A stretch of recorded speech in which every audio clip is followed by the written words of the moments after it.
Buenas tardes, continuando con la Academia de Cirugía y entrando a esa segunda parte de la falla cardíaca. Hoy hablaré sobre falla cardíaca con fracción de eyección reducida. Haremos un enfoque a cómo se define la insuficiencia cardíaca, los síntomas, un poco de lo que es el tratamiento médico óptimo. Esto entender muy bien, ya que si este tratamiento no es óptimo y siguen los signos de descompensación, estos pacientes pueden caer a nuestro servicio para la colocación ya sea de un dispositivo de asistencia ventricular o irnos directamente al trasplante.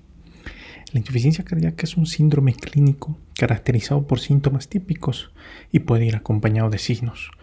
Son causados por una anomalía cardíaca estructural o funcional que producen la reducción del gasto cardíaco o una elevación en las presiones intracardíacas o en reposo. Estos signos típicos son disnea, ortopnea, disnea paroxística nocturno, una disminución de tolerancia al ejercicio, fatiga, cansancio. Signos más específicos tenemos la presión venosa yugular elevada, el reflujo hepatoyugular, el R3, que es el ritmo de galope, el impulso apical desplazado lateralmente. Síntomas menos típicos, tos nocturna, silivancias, sensación de hinchazón, pérdida de apetito, confusión. Y signos menos específicos, pues el aumento de peso, más de 2 kilos por semana, pérdida de peso, pérdida de tejido, como caquexia, soplo cardíaco, crepitantes, edema periférico, taquicardia, taquipnea y muchos más. Como habíamos dicho, es causado por un daño estructural. Normalmente la principal causa de esta insuficiencia cardíaca es la enfermedad cardíaca isquémica, ya sea por una cicatriz miocárdica, el aturdimiento o hibernación de este miocardio, la enfermedad arterial coronaria epicárdica, la microcirculación anómala o la disfunción endotelial. El daño tóxico, abuso de sustancias tóxicas, los metales pesados, medicación, radiación, el daño inflamatorio que puede estar relacionado con infección o los no relacionados con infección, la infiltración que esta puede ser de origen maligno como las metástasis o la no relacionada con la enfermedad maligna, ¿no? Amiloidosis, sarcoidosis, la enfermedad de Pomm, la enfermedad de Fabry, alteraciones metabólicas, hormonales, nutricionales. Todo esto va a ir a contribuir a esta falla cardíaca. Y ahora lo que nos interesa de la clasificación de esta falla cardíaca es la fracción de eyección del ventrículo izquierdo. Por esta fracción de eyección se dividen en 3 categorías: los que tienen una FEBI reducida, los que tienen una FEBI media o en banda y los que tienen una FEBI conservada, ¿no? Lo que más nos interesa es la FEBI reducida, donde va a tener presente los signos y síntomas que ya habíamos dicho previamente, y la FEBI menor al 40%, ¿no? Lo importante es saber de esto. Pero ¿qué es la FEBI? No es nada más que la fracción de eyección del ventrículo que traduce el porcentaje de sangre que el ventrículo expulsa en cada latido, ya que este ventrículo nunca queda totalmente vacío, ¿no? Tras una contracción. ¿Cómo se abordan a estos pacientes? Si bien hemos dicho, es muy importante aquí 3 pilares. Uno, los síntomas, a la exploración física, los signos, y además un estudio complementario muy importante, el electrocardiograma. A nivel de la historia clínica, pues la historia de una cardiopatía isquémica, una presión arterial, fármacos cardiotóxicos, diuréticos, ortopnea. En la exploración física, estertores, edema bilateral en tobillos, un soplo cardíaco, ingurgitación venosa yugular o el latido apical. Si tenemos al menos uno de estos parámetros, presentamos al menos un parámetro, pues hay que ver también además los péptidos natriuréticos. Si tenemos un ProBNP mayor a 125 picogramos ml o un BNP mayor a 35 picogramos ml, pues hay que realizar ecocardiografía. De lo contrario, si no tenemos o los péptidos natriuréticos están bajos, entonces debemos descartar otra causa que otro tipo de diagnóstico. Y si existe directamente una alteración electrocardiográfica, ya sea en la movilidad o el tamaño del ventrículo izquierdo o la misma función, pues hay que irnos a la ecocardiografía. Esta ecocardiografía nos va a dar parámetros específicos sobre la fracción de eyección que habíamos dicho, y así vamos a poder clasificarlos en estos 3 tipos que habíamos mencionado anteriormente, y el que más nos compete en esta clase va a ser la función del ventrículo izquierdo disminuida, ¿no? Menos de 40%. Se puede hacer el diagnóstico por ecocardiograma transtorácico, transesofágico, técnicas de la medición tanto del ventrículo izquierdo en sístole e diástole, y hacer, ¿no?, las fórmulas de Tate-Cost, de Simpson, ver un dato más importante para ver esta función del ventrículo izquierdo, como es el strain global longitudinal. También otro estudio complementario, la resonancia magnética, lo cual nos va a decir incluso ya datos de alteraciones si existe la presencia de fibrosis, la dilatación, la función del ventrículo izquierdo, que también es mucho más específico para detectar daño estructural precozmente. En cuanto a la fisiopatología, un recordatorio rápido. Como habíamos dicho, las principales causas van a producir una disminución del gasto cardíaco. ¿Qué va a traducir esto? Que como la bomba no es adecuada para cumplir estas necesidades, pues se va a disminuir por la disminución del gasto cardíaco. Entonces se van a activar tanto los sistemas del sistema autónomo, los sistemas neurohormonales, como ser el simpático, que va a aumentar y por ende va a aumentar la norepinefrina. A nivel renal, como va a haber una disminución a nivel de la perfusión de la arteria aferente, esto va a producir la liberación de renina. Se va a convertir por el sistema renina-angiotensina en angiotensina 2, y esta va a estar aumentada, ¿no? Además también va a estar aumentada la aldosterona. A nivel hipotalámico, la hormona antidiurética, lo que va a producir es retención de agua. Tanto la norepinefrina como el angiotensinógeno 2 que van a producir vasoconstricción. Por ende va a aumentar la presión arterial, ¿no? Y esto nos va a llevar ¿a qué? A una poscarga, que inicialmente siempre va a ser compensada por toda esta disminución. A la larga esta se descompensa y va a traer los problemas deleterios al miocardio, ¿no?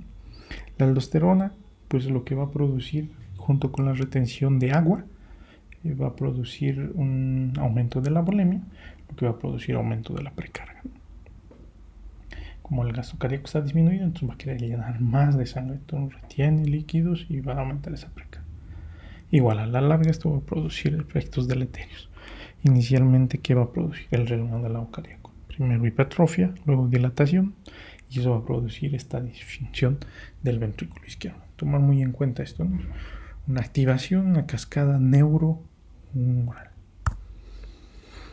El objetivo del tratamiento médico se ha visto en diferentes estudios que es disminuir la congestión, aumentar la contractibilidad y disminuir el remodelado cardíaco, ¿no? Que hemos dicho que es cuando se vencen las propiedades compensadoras de todo este sistema. Según las guías del 2016, las europeas pues tienen unos algoritmos para este tratamiento, ¿no? Primero, que los diuréticos son para aliviar los signos y síntomas de congestión, ¿no? Y si la FEV está menor de 35, a pesar del tratamiento médico, o en caso de alteraciones arrítmicas como la FB o la TB, pues hay que poner un DAI. Son como indicaciones clase 1. El paciente con insuficiencia cardíaca y FEV reducida sintomático, primeras angulares, IECAs, beta bloqueantes. Pese a eso tenemos síntomas, pues hay que añadir un inhibidor, un antagonista de los receptores mineralocorticoides. Si sigue eso, pues tenemos tres situaciones: tolera IECA o el ARA2. Pues también podemos sustituir los IECA por los INRA, que son los inhibidores de la nepriciline. Tenemos el ritmo sinusal, pero la duración del QRS sea mayor a 130, pues hay que evaluar la necesidad de esta terapia de resincronización.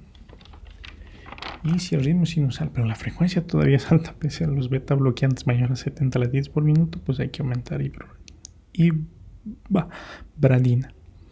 Si eventualmente estos síntomas son resistentes, pues hay que ver en la posibilidad de asistencia ventricular izquierda o trasplante, ¿no?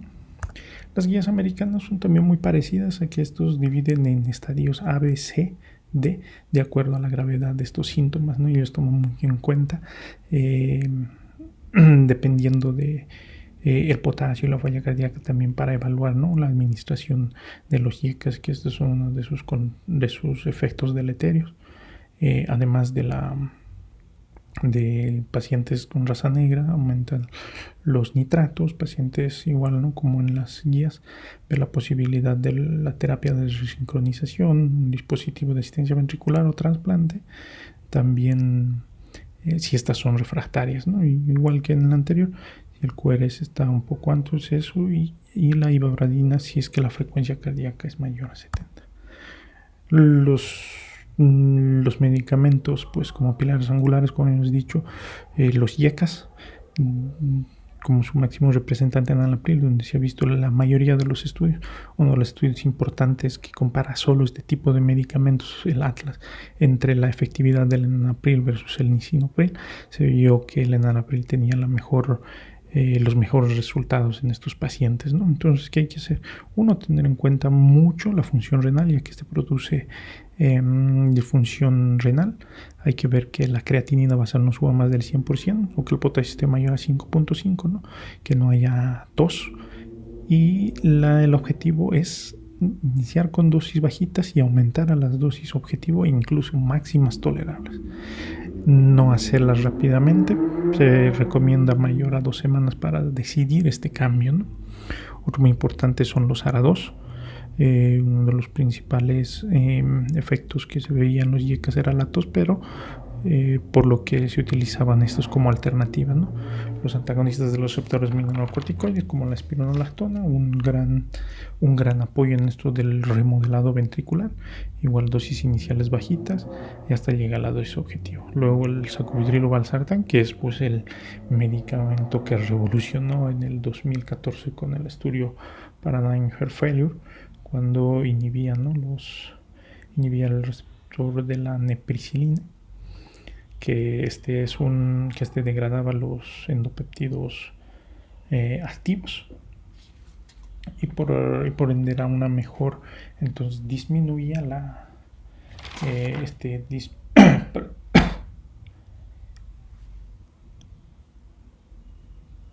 los bloqueantes de los canales 1, como la ivabradina, que hemos dicho, ¿no?, si la frecuencia cardíaca está muy elevada, pues hay que aumentar estos mayores a 70. Los diuréticos para evitar los signos de falla cardíaca, ¿no?, los síntomas, ¿no?, congestión. Muy importante ahora ver cómo ha sido la evolución de estos tratamientos en los pacientes con falla cardíaca crónica y fracción de eyección reducida, ¿no? En este estudio, pues hacen unos 30 años de esta evidencia, y ven cómo desde 1986 hasta el 2014 ha ido evolucionando con diferentes tipos de estudios, ¿no?, iniciando con los dinitratos, los inhibidores de la enzima convertida de angiotensina, los antagonistas de los receptores mineralocorticoides, beta bloqueantes, digoxina, ya en los últimos estudios los ARA2, la ivabradina, las terapias de las implantaciones de desfibrilador y terapia de resincronización, y el boom en el 2014, como hemos dicho, ¿no?, los ARNI, ¿no?, que son los inhibidores de los receptores de nepricilina, ¿no?, que fue uno de los booms en este tratamiento, ¿no? Y en este metaanálisis que fueron viendo la combinación y los fármacos que realmente mejoraban la mortalidad, disminuían la mortalidad en este tipo de pacientes, ¿no? Inicialmente placebos con IECA, posteriormente beta bloqueantes con ARA2, los mismos IECAS asociados a beta bloqueantes versus los IECAS, estos IECAS más beta bloqueantes versus IECA beta bloqueantes e inhibidores de los receptores mineralocorticoides, y posteriormente estos sustituyendo los IECAS por los ARNI en el Paradigm, ¿no?, para ver los nuevos resultados. Entonces, ¿qué pasa con estos fármacos que si realmente intervienen en la mortalidad? Pues sí, se ha visto en varios estudios en relación a la muerte súbita o a la muerte total, ¿no? Donde los beta bloqueantes, los antagonistas de los mineralocorticoides y los inhibidores de la nepricilina, pues tienen una disminución en la mortalidad, en la muerte súbita, ¿no? Los betabloqueantes prácticamente un 31% y tanto los de la nepricilina y los mineralocorticoides pues a un 19%, ¿no? Eso se ha visto muy importante y esos tres medicamentos ya deben estar como al arsenal. Si bien los IECAS también, pues con este paradigma ya han sido incluso desplazados como fármacos de primera línea, ¿no? En este metaanálisis se va evidenciando que todos estos pacientes son mejor que los placebo y que la mejor combinación del beta bloqueante, los ARNI y los inhibidores de los antagonistas de los receptores mineralocorticoides son el mejor tratamiento para estos pacientes, ¿no? Además se ha visto también en varios estudios que estos nuevos fármacos de los inhibidores de la nepricilina pues van aumentando algo muy importante que es la fracción de eyección, y dependiendo de los varios estudios que van alternando el inicio de este medicamento, ya sea 3 o hasta el año, pues aumentan en promedio un 5%, variando desde el 3.5 hasta 10.2% de esta fracción de eyección. Un dato muy alentador para incluso algunos pacientes que por la diferencia de alguna de este 5% que podrían aumentar, estos pueden ir o no a terapia de resincronización, ¿no? ¿Y qué pasó el 2014? ¿No? Ahí está la angiotensina, los inhibidores de la angiotensina nepricilina versus el enalapril, el famoso paradigma del 2014, en el cual era un estudio, querían evaluar, ¿no?, esa función a nivel de los pacientes con insuficiencia cardíaca con fracción de eyección reducida. Era un ensayo a doble ciego con 8.442 pacientes. Pues los criterios de exclusión: pacientes mayores de 18 años, FEBI menor al 40%, que estuvieran en estadio 2 o 4, ¿no? El primer endpoint fue la muerte cardiovascular o una nueva hospitalización por insuficiencia cardíaca, ¿no? Entonces hicieron esto, ver esa mortalidad y un seguimiento aproximadamente, un seguimiento hacia los 27 meses, ¿no? Lo que había que rescatar muy importante es que la mayoría de estos pacientes tenían un estadio 2 y que la FEBI de estos pacientes era el 30%, ¿no? Una FEBI realmente disminuida, ¿no? Aparte que tenían equiparablemente el tratamiento óptimo previamente, ¿no?, con ya sea beta bloqueantes, digitálicos, los antagonistas mineralocorticoides, ¿no?, o incluso algunos con terapia de resincronización.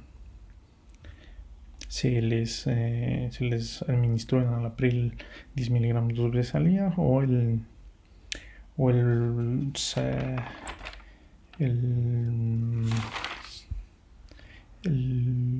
fármaco, el inhibidor de la angiotensina, que era conocido con el LCZ696, 200 miligramos 2 veces al día, ¿no? Ahí están los pacientes que se aleatorizaron: 4.187 para el LZ696 y 4.212 para el enalapril. Entonces, ¿qué vieron como endpoint primario? De que la mortalidad estaba reducida en un 20%, ¿no? Mostraban 21.8% para el sacubitril o valsartán versus un 26.5% para el placebo, ¿no? La muerte por cualquier causa fue 17 versus el 19% a favor del sacubitril o valsartán, ¿no?, con una disminución del 26%, ¿no?, en la muerte cardiovascular. En la muerte por cualquier causa, igual, una favorecida en 26% para el sacubitril o valsartán en relación con el enalapril, ¿no?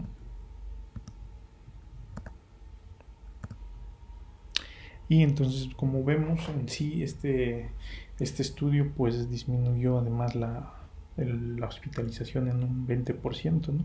Se vio además que el sacubitril o valsartán como efectos adversos tenía la hipotensión y el angioedema, que era leve, ¿no? Y en relación como los endpoints secundarios, que fue la falla renal y la mejora de los síntomas, pues a nivel de la falla renal pues disminuyó en relación al enalapril y al igual que la hiperpotasemia, ¿no? Además que también no tenía el efecto adverso como es la tos. En sí disminuía la mortalidad en un 20% mayor a los inhibidores de la enzima convertidora de angiotensina y a los bloqueadores de receptores de angiotensina, ¿no? Como habíamos dicho, ¿no? Disminuía como conclusiones ahí la disminución de la hospitalización y el riesgo de muerte cardiovascular en un 20%, además en la hospitalización un 21% y en la mortalidad total un 16%, ¿no? El otro estudio muy importante que se pudo evidenciar como otro boom es el DAPA Heart Failure, en el cual utiliza un nuevo medicamento que normalmente se utilizaba en la diabetes, son los glucosúricos, que estos favorecían, ¿no?, hacer diurético, y la glucosuria favorecían a la reabsorción tanto de intervenía en los canales, en la reabsorción de sodio, y además favorecían a la absorción tanto de sodio y glucosa a nivel proximal del túbulo contorneado, ¿no? Esto entonces también, a diferencia de los diuréticos tiacídicos, pues al ser en la parte proximal tiene mayor reabsorción de sodio, ¿no? Entonces, ¿qué hacían con estos? Inicialmente este estudio vieron que los pacientes diabéticos tenían, sabemos que existe una miocardiopatía diabética, entonces estos pacientes diabéticos tendrían a presentar mayores datos de insuficiencia cardíaca. Con esta nueva terapia de la dapaglifosina vieron que no existían estos datos de insuficiencia cardíaca en estos pacientes. Entonces se plantearon la pregunta: ¿qué pasaría si más bien aplicamos a los pacientes con insuficiencia cardíaca con FEBI reducida? A ver si también no producen estos efectos, estos endpoints, ¿no?, como la muerte, ya sea la muerte cardiovascular o las hospitalizaciones, o una nueva hospitalización urgente que requiera la visita de urgencias, ¿no? Entonces era muy importante ver este mecanismo, ¿no? Al ser un diurético y este glucosúrico, pues disminuye tanto el volumen extracelular, ¿no?, lo que también va a disminuir tanto la poscarga, la precarga, ¿no? Y los criterios de inclusión de este estudio, pues igual 4.744 pacientes de 20 países mayores de 18 años en clase funcional de la NIHA 2.4, una FEBI menor al 40, que hayan tenido tratamiento médico óptimo por lo menos 4 semanas. Y apartados muy importantes, ¿no?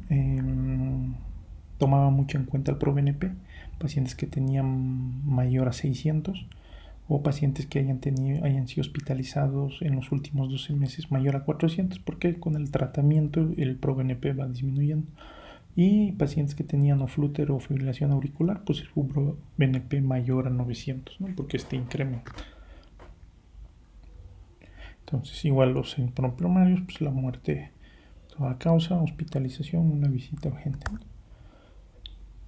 Entonces, en el punto primario, ya sea por muerte cardiovascular, una nueva hospitalización o falla cardíaca que requiera la visita en urgencias, pues tanto en los pacientes diabéticos y no diabéticos, que en este estudio el 42% tenían diabetes, ¿no?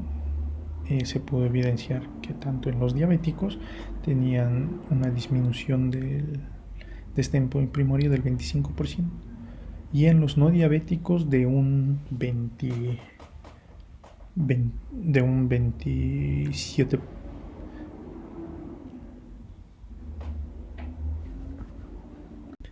Y en los diabéticos, ¿no?, de un 26%, ¿no?, favorece la dapaglifosina. En la muerte por cualquier otra causa, pues igual, favoreciendo la DAPA con un 18% en relación con el placebo. A nivel de la hospitalización por falla cardíaca, igual una disminución del 30% a favor de la dapaglifosina, y la muerte por cualquier causa, igual una disminución del 17%, ¿no? Muy importante que esta disminución además también se vio vista con los segundos puntos, con los endpoints secundarios, que no existía diferencias en falla renal o en aparición de una nueva fibrilación auricular, y que también había cambios a nivel sintomático según el score de Kansas. Estos nuevos fármacos que han sido introducidos en el paradigma en este data or failure, es muy importante conocerlos y ver que existen nuevas terapias que muy pronto, según las guías europeas y americanas, van a estar descritas como indicaciones tal vez 1 o 2A para esta terapia, ¿no? Ya que se ha visto que ambos tipos de fármacos están disminuyendo la mortalidad en este tipo de falla cardíaca con fiebre reducida, ¿no? Muy importante tomar en cuenta este tratamiento óptimo que habíamos visto, pilar angular, y estos nuevos fármacos que paulativamente ya se están administrando a estos pacientes, ¿no? Y así tal vez evitar pacientes que vayan a terapia de resincronización o incluso vayan a una terapia de asistencia ventricular izquierda. No, muchas gracias.